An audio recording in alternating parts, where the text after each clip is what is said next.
2 wins and over beats, representing Team Royale, and Darby! Our referee in charge of the action is the Neil. This is going to be a very tough fight for Keith Hughes. Adam Darby we've seen before, phenomenal lightweight, real tall, prospect, rangy, and very, very skilled. In the corner as well of Adam Darby, of course, Paul Redmond, one of the standouts UFC fighters. Yeah, and it starts with a big front kick, followed by a head kick. Yeah, we can see what the game for both guys is here. We want the range from Darby and the wrestling from Hughes. Well, Hughes is very, very sensible to try and close the distance and get in. Like I said, he's a very, very rangy lightweight. Oh, he's very rangy. We've seen it. We've seen him cause serious problems in the past on the likes of Cage Warriors, where he's just so long-limbed as a lightweight. Very similar to your likes of like Nate Diaz and people like that, who are just a rangy, tall, lightweight fighter. Yeah. Could probably fight at welterweight as well with the size of him. Oh, yeah, definitely got the frame for it. He's only a young guy as well. Maybe he'll move up to that weight for now. Very comfortable at lightweight. We see him trying to work those long legs up, work that nice guard game, which has seen so dangerous with these guys with long limbs. Oh, definitely. Cole Miller, another one, from the UFC, another rangy guy who was always, 6'3", I think he was as a big lightweight. He's a big lightweight, yeah. So, but in control at the minute is Keith Hughes on the top. He's got the on the top half guard here. Very flat on the half guard though. Yeah, past the half guard, but we'll get the full guard back and straight to a body lock. Look how long those limbs are. This is what you tend to get with these longer guys. Where they'll put the body locks on from anywhere. And they'll really sort of they just disrupt your breathing with it really more than anything. It is a bit of a pain, but the disruption on your breathing is the worst bit, Ian. That's what you don't want in this kind of a fight. At the minute, Keith Hughes trying to grind it out on the floor, which is probably the right sort of option for him to do. Yeah, I think so. I mean, the referee's going to stand, as you see him there, just asking him for a bit more action. So it's not a bit disappointed in the lack of action really on the floor. I thought both guys would be a little bit more, on it. Yeah, both guys just seem to be happy for it to just plod along on the floor here. I mean, we've seen a little bit more from Keith Hughes there.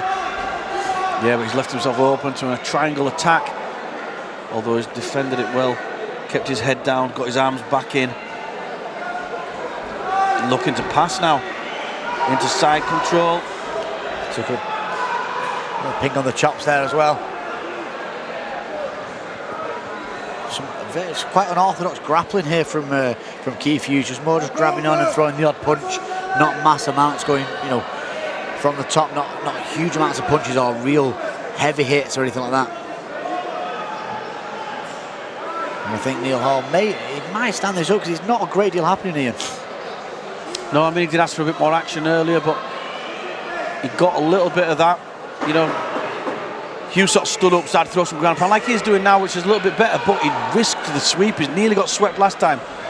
And this time he put himself in a bit of a precarious position. Yeah, he would have given his back up there if that was a pro fight as well. That would have been a very dangerous position, but gets to the end of that round and, the smaller the two guys, they get the wrestling, the better of the wrestling, but I mean, how much gas has that took out of the tank of Keith Hughes? He had a few little rests in between. It was like bursts and then a rest. He got a decent takedown. Got that top position. He managed to get to half guard, but Andy Darby did a good job of re-guarding. Yeah, his work was good. Hughes when he stood up to throw the ground and pound, but then he went back to sort of head down, just defending.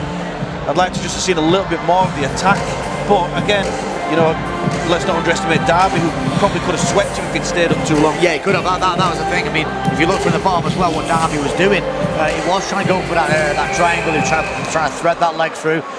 With all due respect to Keith Hughes, with them long limbs of Darby, it's very tough to stop that. So I reckon if this second round could be a different round here for Darby, even if he ends up on the bottom again. I think he seems to have worked out Keith Hughes and what Keith's going to do here. Yeah, I think he needs to work his stand up here a bit more. Oh, lovely work. Yeah, solid shot. But again, just throws his leg in to be caught. I think, for me, Darby's got to be careful of them kicks. That's why he's getting taken down. Well, you'd think he'd just wait a little bit longer. He's got the reach. Hughes has to come in at him, but instead he just sort of rushes in. But here he is. Watching wall walk and backdoor it here as well. Yeah. A side door. Is he going to boost off? He could get his legs on and boost off, but I think there's just no urgency from him. That's the only issue here.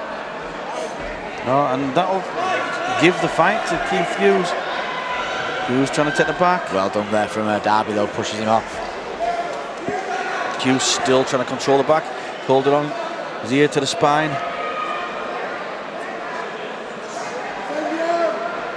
Yeah, this is a bit of a stalemate really. It's a bit of good work from Darby there. Using that Kimura.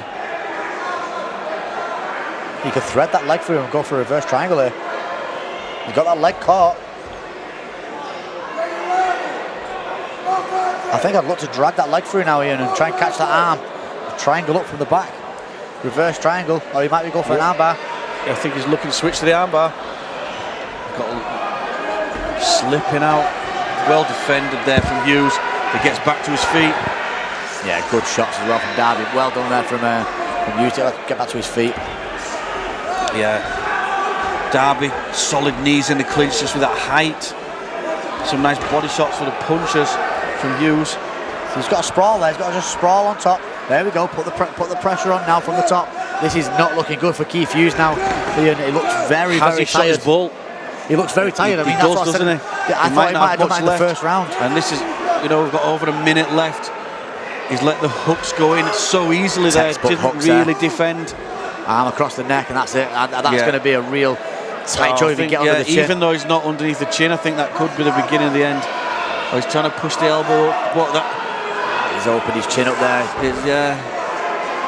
He's defending. He's defending well. He's got Darby with a palm to palm, and he's got him. Yeah, it was just a matter of time there. I think he was so tired. It's like we said. I wasn't sure whether Hughes would have tied himself out in that first round with all that wrestling, and he did. By the looks of that, I think Darby really capitalised on that, and what a fantastic win for Adam Darby, who's now going to be sat in 2 fights' time watching that lightweight fight and looking at who the winner's going to be and looking for that lightweight title, surely.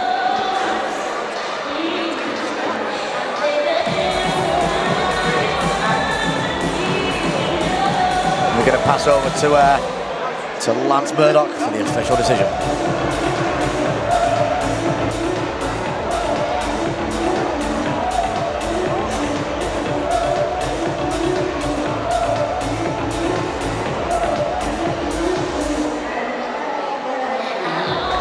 Can we have both fighters to the centre of the cage, please?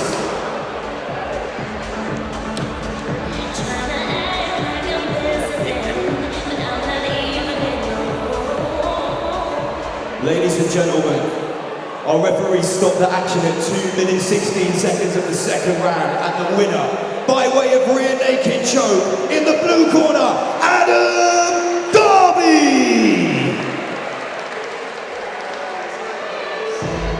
Congratulations, Adam Darby. Commiserations for Keith Hughes.